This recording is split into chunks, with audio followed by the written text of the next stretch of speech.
Here I've got Nokia 1.3 and let me show you how to change the date and time on the following device. So at first just open list of all apps and go to the settings, not wallpapers, settings. Here you need to reach system and obviously pick date and time. And now you can either use network provided time or you can turn it off. And now you can smoothly and easily set manually both date and time. So it's up to you what date and time it currently is. You can do the same thing with time zone right here, smoothly unmark it, and then you can pick one from the following list.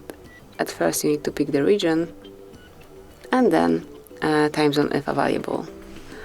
And also you can personalize format of your clock, so you can either use automatic local default or you can pick 24-hour format clock or 12-hour format clock.